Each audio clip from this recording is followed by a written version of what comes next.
ارشاد فرمایا کہ ابھی مسجد کے اس دروازے سے ایک جنتی بندہ آئے گا. سبحان اللہ سبحان اللہ.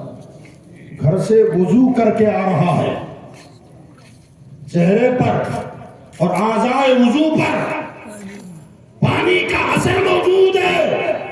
فرماتے سارے صحابہ کی نظر دروازے پر. ایک صحابی آئے, ہاتھوں میں چپل اٹھائی, سلام کر کے آگے گئے. صحابہ نے دیکھا اچھا یہ دوسرا دن ہوا, لوگ بیٹھے ہیں. حضور نے پھر ارشاد فرمایا اس دروازے سے ایک جنتی شخص آئے گا سبحان اللہ. اور گھر سے وضو کر کے آ رہا ہے. جیسے لوگوں کی توجہ اس طرف ہوئی تو وہی صحابی آئے جو کل آئے تھے. تیسرا دن پھر آیا, تیسرے دن ایسے ہی صحابہ بیٹھے. ہمارے آقا نے فرمایا آج اس دروازے سے پھر وہ جنتی مرد آئے گا. سبحان اللہ. اتنے میں صحابہ نے جب دیکھا تو وہی 2 دن پہلے سے جو آ رہے تھے, تیسرے دن بھی وہی داخل ہوئے.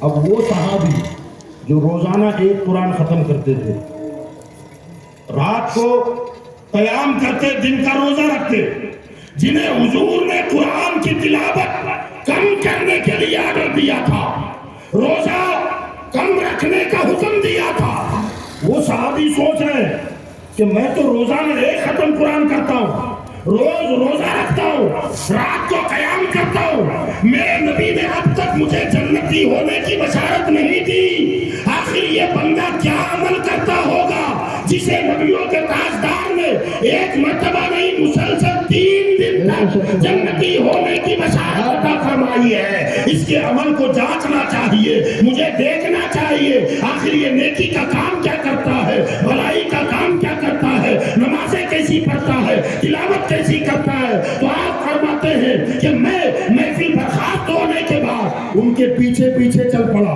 فرماتے میں جوان تھا, میں ان کے دروازے تک ان کے پیچھے گیا. وہ جب گھر میں داخل ہونے لگے میں نے سلام کیا, انہوں نے جواب دیا, میری طرف مڑ کے دیکھا تو میں نے کہا چاچا میں اگر آپ کے یہاں 2 دن مہمان رہ جاؤں تو کوئی حرج ہے اس میں؟ تو انہوں نے کہا بھتیجے کوئی بات نہیں, یہ آپ کا اپنا گھر ہے, میرے یہاں 2 دن نہیں 3 دن قیام کر سکتے ہو. اچھا دور تھا نا, اچھے لوگ تھے. مدینہ ہی کا رہنے والا, اکولا کا رہنے والا کوئی بندہ آپ کے یہاں آ کر کہے کہ مجھے 2 دن مہمان رکھو تو آپ رہنے دیں گے؟ تیرا گھر نہیں ہے کیا؟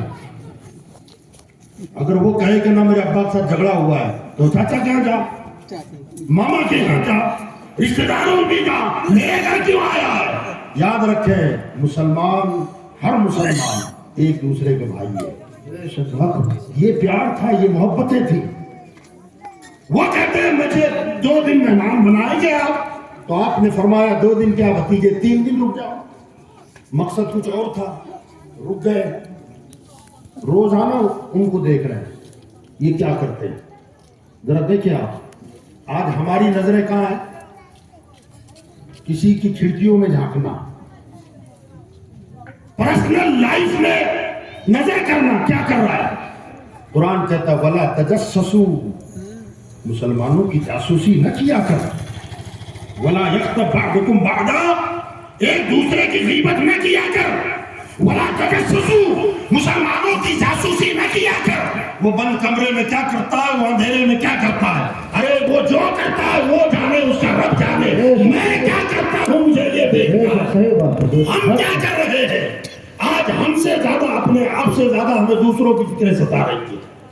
تو وہ کہتے ہیں کہ میں ان کے یہاں قیام پذیر ہوا, رکا تاکہ دیکھوں تو کہ جسے 3 مرتبہ حضور نے جنتی ہونے کی خوشخبری سنائی ہے وہ آخر نیکی کا کام کیا کرتا ہے. آج ہمارے اندر سے جذبہ نکل گیا, یہ شوق نکل گیا.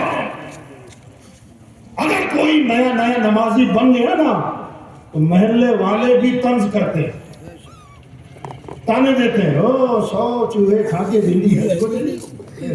یہ ہو رہا ہے نا. بیچارہ وہ شرمندہ ہو کے نماز کو جانے والا چھوڑ دیتا ہے, اس کا گناہ کس کے سر جائے گا؟ میرے بھائیوں, آج ہم نے دنیا میں ریس لگائی ہے, کاش کہ ہم دین کے معاملوں میں آگے بڑھنے کی کوشش کرتے ہیں. دین میں اب وہ صحابی گئے کہ جس وجہ سے انہیں جنت کی بشارت ملی، وہ کام اگر میں دیکھ لوں نا تو میں بھی وہ کرنے لگ جاؤں۔ وہ کون سی نیکی کرتے ہیں تاکہ میں بھی کروں اور اللہ مجھے بھی جنتی ہونے کا سرٹیفکیٹ اپنے نبی کے زبانی عطا فرما دے۔ بے شک سبحان اللہ۔ کہتے 3 دن میں رکا، مگر تینوں دن میں میں نے انہیں 5 وقتہ جماعت کے ساتھ نماز پڑھتے تھے، رات کو عشاء کی نماز کے بعد آ کے سو جاتے، تہجد میں اٹھتے، تہجد پڑھتے، ذکر و اذکار کرتے، فجر کی اذان ہوتی مسجد میں چلے جاتے، نماز کے بعد آتے، چاہے ناشتہ وغیرہ کرتے اور پھر اپنے کام میں لگ جاتے۔ کہا 3 دن میں نے یہ دیکھا، اور ان کا معمول کیا تھا؟ روزانہ 1 ختم قرآن پڑھتے تھے، روزانہ روزہ رکھتے تھے، رات بھر عبادت کرتے۔ اب یہ سوچ رہے ہیں کہ میں اتنا عبادت گزار، مجھے جنتی ہونے کا سرٹیفکیٹ نبی نے نہیں دیا، اور یہ تو کچھ ایکسٹرا عبادت کرتے ہی نہیں ہے، اضافی طور پر جو عبادت ہونی چاہیے وہ نہیں کرتے۔ آقا نے آخری نے جنتی ہونے کی بشارت کیوں دی؟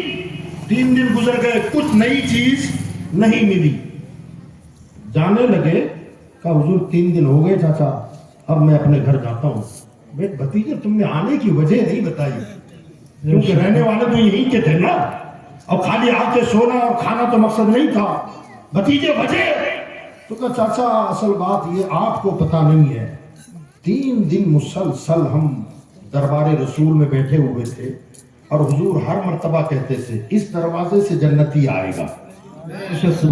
ہم جب ادھر دیکھتے تو تم آ گئے، دوسرے دن پھر حضور نے کہا اس دروازے سے ایک جنتی مرد آئے گا، ہماری نظر ادھر اٹھی تو آپ اندر داخل ہوئے، فرمایا 2 مرتبہ نہیں 3 دن متواتر میرے آقا نے آپ کو جنتی ہونے کی بشارت دی ہے۔ تو میں اس شو میں آیا تھا، یہ دیکھنے آیا تھا کہ آپ ایکسٹرا عبادت کیا کرتے ہیں۔ تو انہوں نے کہا بھتیجے تم نے تو مجھے دیکھا، معمول کے مطابق 5 وقتہ نماز پڑھتا ہوں، تہجد سے پہلے عشاء کے بعد سو جاتا ہوں، تہجد میں اٹھتا ہوں، ذکر و اذکار کرتا ہوں، نماز پڑھتا ہوں، فجر میں چلا جاتا ہوں، یہی میری زندگی ہے۔ مگر حضور نے مجھے جنتی ہونے کا بھرے مجمع میں سرٹیفکیٹ دے دیا۔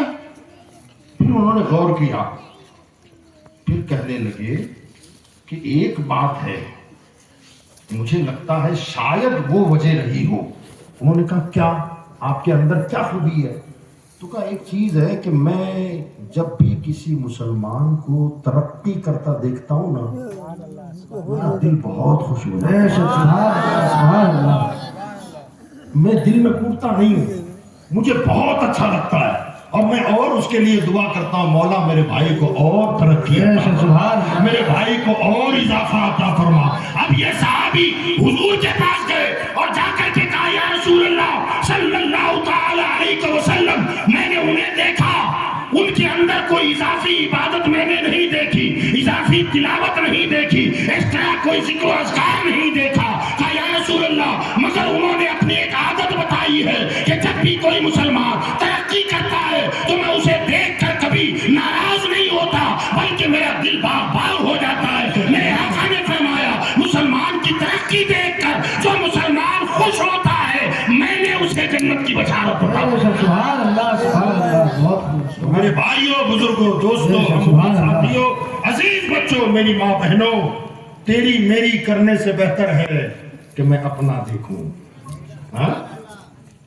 اپنے من میں ڈوب کر پاجا سراغ زندگی، اپنے من میں ڈوب کر پاجا سراغ